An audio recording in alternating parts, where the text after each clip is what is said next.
The 1911 or the Magnum, which is the best sidearm weapon in the Cold War multiplayer? That is the question this video is going to answer.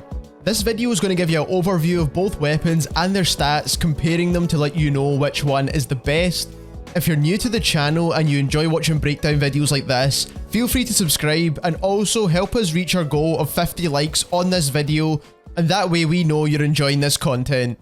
Being completely honest here, it was really difficult to get gameplay for this video because both of these guns are pretty bad, and especially considering you can be using either one of the two shotguns as a secondary weapon at the moment, they are clearly much better options, and there'll be a link to that where we compare both of the shotguns at the end of this video. But that wasn't the question we were here to answer. It's between the semi-automatic 1911 or the Magnum Revolver. Obviously both of these guns are going to be very different because they're very different styles of weapon. Because of this, what gun you choose is kind of going to be down to your playstyle as well. But the first thing we'll take a look at, as always, is the two class setups we used to compare both of the guns. For the 1911 we used the Microflex LED optic, which is the cleanest optic you can use. The iron sights for sidearms in this game are not the best, so you definitely want an optic on there to help you see. Then we used the muzzle brake attachment to control that vertical recoil.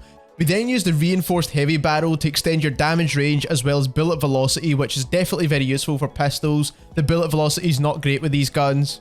I then put on the 5mm laser, so if you are in a panic and you need to hit fire your enemy, then it will be really accurate. And lastly, we used the largest mags possible. So I went with the Salvo 14 round mags, and I feel like this is where the sidearms are lacking the most in terms of magazine capacity.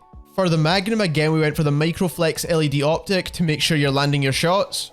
We then went for the infantry compensator. This gun kicks really hard upwards and you want to control that vertical recoil as much as possible. Once again, we went for that reinforced heavy barrel to extend that damage range out as far as possible, as well as getting the fastest possible bullet velocity. Again, we then went for the largest magazine possible with the Salvo 12 round mags. This also reduces your reload time, but it does affect your aim down sight time, so we added the speed tape on to compensate for this. Overall, in my opinion, for these sidearms to be competitive against things like the shotguns, they do need larger magazines. I feel like that's where these sidearms are falling off a bit. And when I was trying to get gameplay for this video, I feel like I was just reloading way too often, even with the largest possible mags you can get. Not only that, I feel like the recoil kicks a bit too hard with both of these guns, and it means that you're going to be missing quite a few shots. So some balancing definitely needs to be done here, but let's take a look at the stats for both of these guns. On the screen here, you'll see the 1911 on the left, the Magnum on the right. Green is just some highlight areas I want to point out. Blue is with the recommended attachments added, and then white is the base weapon. As you can see, the 1911 is going to be a 3-shot kill regardless whether you get headshots, body shots, or even if you shoot them in the foot, it doesn't make a difference. And the exact same thing goes for the Magnum as well, but only in this case is a 2-shot kill. So clearly the Magnum has the higher damage profile, but the 1911 shoots at a rate of fire of 400 rounds per minute, which is very easy to achieve with this gun, but the Magnum shoots very slowly at 180 rounds per minute. If you achieve that rate of fire of 400 rounds per minute with the 1911, your time to kill is going to be 33 milliseconds less than the Magnum. The damage ranges for both guns with and without the attachments is exactly the same at 19.05 meters and 24.76 meters. Just quickly on the topic of damage ranges, I did notice that the damage drops off significantly with both of these guns after that 19 meter mark. We've not actually ran full testing on damage ranges with either of these guns yet, but this is just something I noticed in game. If you want to see more in-depth damage range stats for both of these guns, stay tuned for our gun guide series. The base aim down sight time for both guns with and without the attachments is exactly the same, so it starts at 225 milliseconds and then increases to 258 milliseconds. Also, you can see the magazine size as well as the reload times for both the 1911 and the Magnum.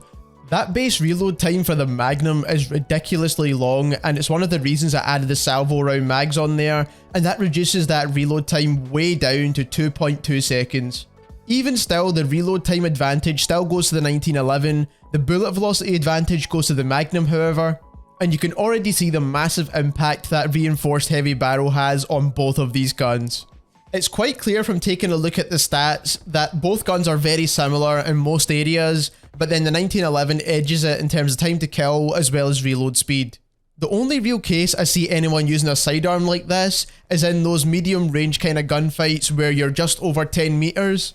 and you need to quickly switch weapons just to get the last couple of shots off to finish an enemy that you already started killing with your primary weapon. The thing is, you need to be pretty accurate with both of these guns, as you don't get a whole lot of bullets to play with until you get to the last couple of attachments. I have a fast-paced playstyle, so I like to spam bullets at enemies as quick as possible. If you like to sit back, pick off your shots, and time your shots so that you're getting more precise, then you might prefer using the Magnum, but what I would say is that damage range is definitely not enough for you to be shooting at long distances. The damage drops off so significantly with both of these guns, it's pretty ridiculous when you actually start to use them. But another thing we need to consider when talking about long range shooting is the recoil for both of these guns. So on the screen here, we'll see the recoil chart for both the 1911 as well as the Magnum. On the left is no attachments, and then on the right is with the recommended attachments from earlier on in the video.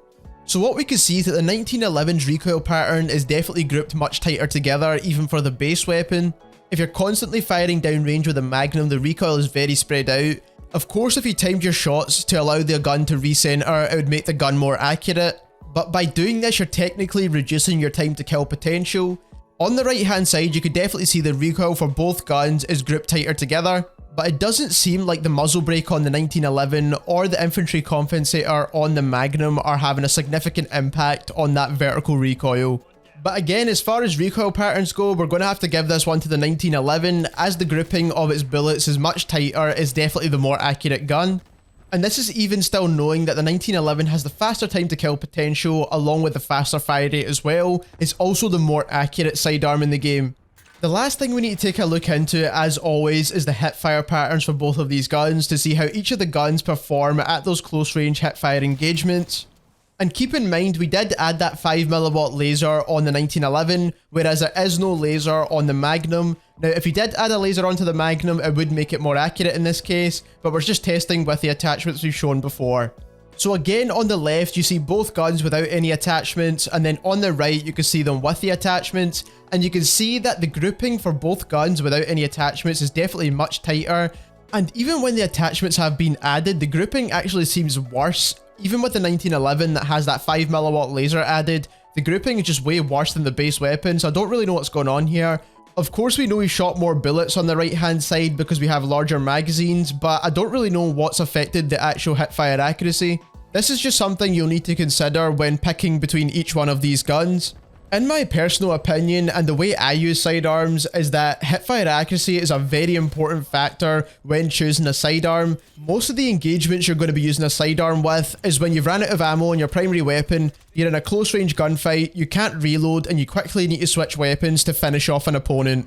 And with all that going on, you might not have time to ADS, you might just need to start shooting straight away. Combined with the fact that both of these guns have such small magazines, and for this reason is why I'd recommend the shotguns way more. So if you're looking for the best secondary weapon to use, then watch our versus video on the two shotguns, that'll be linked at the end of this video. But if you want to know which one of these two guns I think are the best, I would have to go with the 1911. Even though it takes one extra bullet to kill, it still shoots quicker, it has a faster time to kill, and it also has a larger magazine, which is the most important thing, and also the hipfire is a bit more accurate too.